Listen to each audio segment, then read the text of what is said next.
Good morning बच्चों। आज हम पढ़ेंगे क्लास 8 का टेंस का अगला भाग, पास्ट प्रोग्रेसिव टेंस यानी कि पास्ट कंटिन्यूस टेंस। पिछली बार हमने पढ़ा था सिंपल पास्ट टेंस, ठीक है। तो अब हम पढ़ेंगे पास्ट कंटिन्यूस या पास्ट प्रोग्रेसिव टेंस, ठीक है। तो सबसे पहले हम इसकी पहचान देख लेते कि क्या होती है। ये वाक्य भूतकाल में किसी कार्य के जारी रहने की सूचना देते हैं, यानी भूतकाल में जो कार्य, पास्ट में जो कार्य चल रहा है उसके बारे में बताते हैं। तो देखिए एडवर्ब ऑफ फ्रीक्वेंसी क्या होता है। इस टेंस में प्रायः at the moment, at the time, those days, continuously, that day आदि शब्द आते हैं। फिर देखो इसमें वाक्य बनाने के भी क्या होते हैं, नियम होते हैं। तो इसमें देखो दो नियम कौन से दे रखे हैं। एक तो ये है कि हमेशा वर्ब के साथ में क्या लगेगी, आईएनजी फॉर्म, चाहे कोई सी भी कंटिन्यूस हो, चाहे प्रेजेंट कंटिन्यूस हो, चाहे पास्ट कंटिन्यूस हो या चाहे फ्यूचर कंटिन्यूस हो। इनमें सब में किसका यूज़ होगा, आईएनजी का यूज़ होगा वर्ब के साथ। सेकंड है सिंगुलर सब्जेक्ट, आई के साथ सहायक क्रिया क्या लगेगी, वॉज लगेगी। और प्लूरल सब्जेक्ट के साथ वर का यूज़ होगा, यानी जहाँ पर सिंगुलर और आई आता है वहाँ उसके साथ में हमेशा वॉज का यूज़ होता है, और जहाँ पर प्लूरल सब्जेक्ट्स होते हैं उनके साथ हमेशा वर का यूज़ करना होगा।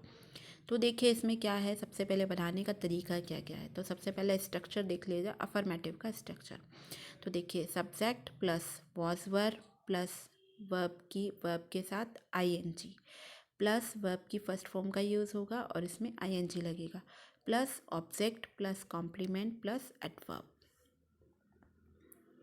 तो देखो इसमें फर्स्ट सेंटेंस क्या है, वह खेल रही थी, यानी कि वो पास्ट में खेल रही थी। तो क्या आ जाएगा, शी क्या है, सिंगुलर नेम है, तो इसके साथ क्या होएगा, वॉज का यूज़ होएगा।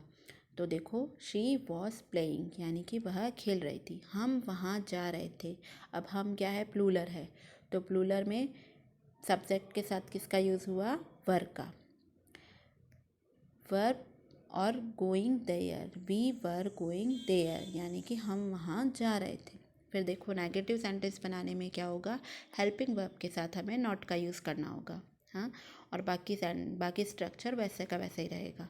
तो देखो subject plus was verb plus not plus verb की ING plus object plus complement plus adverb. तो इसमें देखो इसमें सेंटेंस क्या दे रखा है, वह अपना समय नष्ट नहीं कर रही थी। तो यहाँ पर आ गया she was not wasting her time. She singular name है इसलिए यहाँ पर वॉज लगा, वॉज के साथ में हेल्पिंग वर्ब के साथ में नॉट का यूज़ हुआ। और वेस्ट क्या है, वर्ब के साथ में हमने आईएनजी लगाया, वेस्टिंग।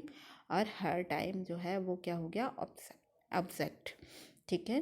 तो ऐसे ही सेकंड वाला सेंटेंस देखिए, हम शोर नहीं मचा रहे थे। तो इसमें क्या हो गया, he were not making a noise, ठीक है। फिर देखते हैं हम इंट्रोगेटिव सेंटेंस, यानी कि प्रश्नवाचक वाक्य, प्रश्नात्मक वाक्य।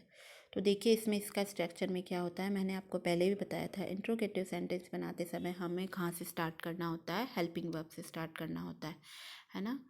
तो देखो यहाँ पर कि was were plus subject plus verb की ING plus object plus complement plus adverb, ठीक है। तो इसमें सेंटेंस क्या हो रहा है, क्या तुम हंस रहे थे।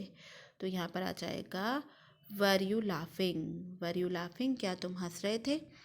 फिर सेकंड देखो, सब सेकंड क्या है, क्वेश्चन पूछ रही है ना।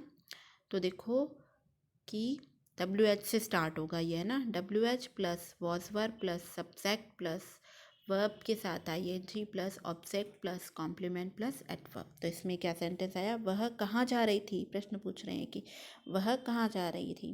तो यहाँ पर आ जाएगा वेयर वॉज शी गोइंग, यानी वह कहाँ जा रही थी। देखो इसमें क्या होता है कि जब हमें यस और नो में आंसर चाहिए तो हम किसका यूज़ करेंगे, हेल्पिंग वर्ब से स्टार्ट करेंगे। और हमें क्वेश्चन का आंसर्स चाहिए तो उसके लिए हम WH से स्टार्ट करेंगे, ठीक है। फिर देखो आप नकारात्मक प्रश्नात्मक वाक्य, यानी कि इंट्रोगेटिव नेगेटिव सेंटेंस। तो इसमें क्या होता है, इसमें भी दो होते हैं, एक तो हेल्पिंग वर्ब से स्टार्ट होगा और एक WH से स्टार्ट होगा, है ना। तो इसमें देखो हेल्पिंग वर्ब से was were plus subject plus not plus verb के साथ आईएनजी का यूज़ होगा ही होगा प्लस ऑब्जेक्ट, है ना। तो इसमें देखो क्या तुम नहीं पढ़ रहे थे, हमें किस में आंसर मिलेगा, यस और नो में, है ना। क्या तुम नहीं पढ़ रहे थे, तो यहाँ पर आ जाएगा वर यू नॉट स्टडिंग।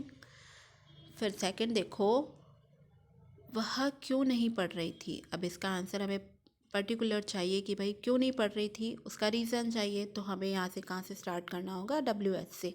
तो देखो आप W H plus was verb plus subject plus not plus verb के साथ I N G plus object, है ना। तो देखो आप वह क्यों नहीं पढ़ रही थी, तो यहाँ पर आ जाएगा why was she not studying, यानी कि वह क्यों नहीं पढ़ रही थी। वाई से स्टार्ट हो गया, डब्ल्यू एच से।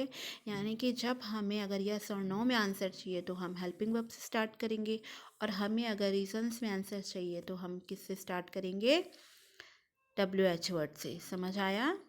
ठीक है, ओके।